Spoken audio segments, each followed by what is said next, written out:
Hello familia and welcome to another video. So before we start, I want you to take a look at these images and keep in mind everything that you see through this entire video, please. Keep this absolute environmental catastrophe through the entire video in your mind. Today, I want to start by asking you a few questions about some products of your daily life, and we will try to measure the level of ownership of those products. At what level that product is really yours. So let's start with something extremely common that we can find in pretty much all houses. A washing machine. You clearly can put it any way you want in your house and wash whatever you want whenever you want. If it breaks, you will just need to call someone and problem fixed. There is no more mystery into this. In most of the cases, they will even be able to fix it at a very affordable price. So let's jump to the next product. Let's use the example of a toaster to toast bread in the mornings. It's cheap, easy to buy, easy to replace, and even easy to fix. If it breaks, you will either buy a new one or will just send it to fix. Usually it's just simpler to buy a new one as it's a very cheap product. So what about a printer? Again, the same thing. You can put it anywhere you want in your house and print any time of the day. But can you print everything that you want? If you own a modern printer and you try to print money, it won't allow you. No.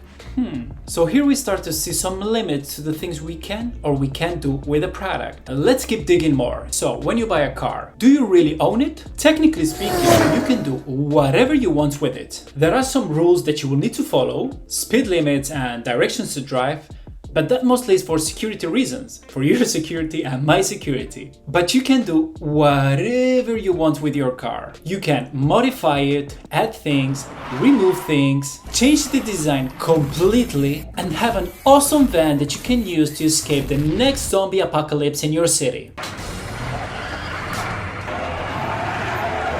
And most important, if something breaks, you can change it. If you have a flat tire, you can change your tire. And even you can do it alone if you know how. But that is with the classic old-fashioned diesel cars, the ones that run with gasoline. What about the new electrical cars? That is a no-go. If you mess with the car, change the design, remove things, or try to fix something that happened to the car on your own, or play with the software already pre-installed in the car, the company that built it will detect it and you will be banned from getting any sort of software updates or charging your car using one of the Tesla supercharger stations. For example, we're getting into something now. Let's talk about your laptop. Again, it's the same story. You can use it anywhere you want. You can work with it, create content, listen to music, watch Netflix. But can you upgrade a chip inside if, let's say, you need more hard drive space? Or memory RAM if you would need a better performance? Or if you smash it and the screen is dead? Can you fix it for yourself? The answer is no.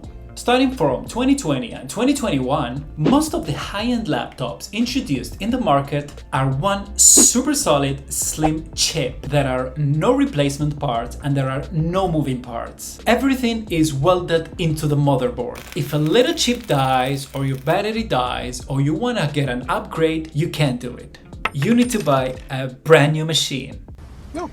Hell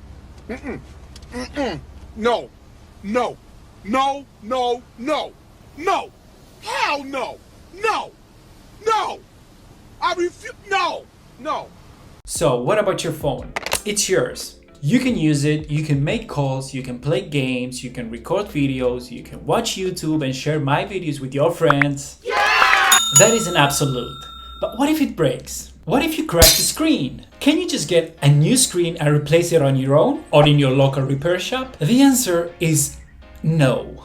Not anymore. To give you an example, starting from the iPhone 12, Apple is completely closing the gate of external repairs. So, in the past, what any normal local shop would do to fix your phone is take the camera or the battery or the piece that is broken from another identical phone and put it into yours. a simple replacement of chips, of components or hardware. And problem fixed, your phone will be running again. But now, that same phone won't work. The phone will immediately detect that unknown camera and it won't work. You won't be able to zoom in, you won't be able to change between camera modes, and if it's a battery, the phone won't even start. They started to block this at a software level now. We're moving towards a world when you buy a product, you partially own it. It's not yours. It's not yours to do whatever you want with it. You can use it, but you can't repair it.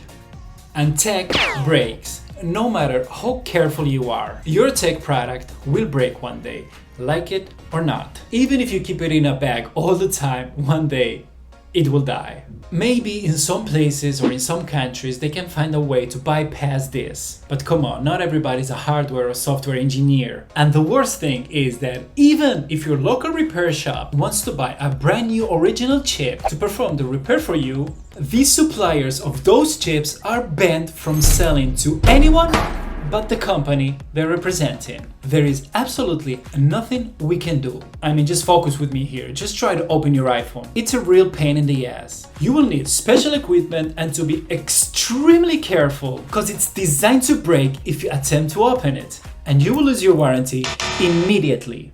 So as of today, this is our new reality. Do customers by law have the right to repair their things, their products, the gadgets that they bought? Yes, of course. By law? Yes. But can we do it? Hell no. They won't let us. The official version from the tech giant is that everything goes around security. We don't want people hurting themselves while modifying our devices. It can cause accidents, explosions, blah blah blah blah blah. But in reality, they simply make an insane amount of money out of repairs. I mean, your local repair shop will fix your cracked screen for $50, but if you take it to an official store, they will charge you $200 to $300 for a simple screen repair. If you crack the back of your phone, just go buy a new one. The price is insane. That is like half of the price of a brand new phone. And if you have a laptop, and especially a MacBook, that screen repair will cost you around $700. Drop $200 more and get yourself a brand new MacBook. You know what? I think I'm gonna go with this one. Guy said it's the newest version. Just came out this week. Yeah, good call, Quagmire. That is what they will tell you in the store. It might not seem very dangerous, but the e-waste is not easy to deal with. We're talking about products that are made of extremely heavy metals and toxic components. Components that are very harmful to the environment and to the people that deal with the waste. We produce an incredible amount of waste. Waste that ends up accumulated in the poorest places of the world, making those countries and cities even poorer and their life conditions even worse. And unfortunately, programmed obsolescence and the difficulties to repair our tech products push us to keep increasing the number of e-waste in the world. Companies make an insane amount of profit selling us more and more devices, instead of sometimes just reducing the barriers to fix something that can still be perfectly used for 1 or 2 years more. I guess the dream of a clean world is just harder to get when there is money involved.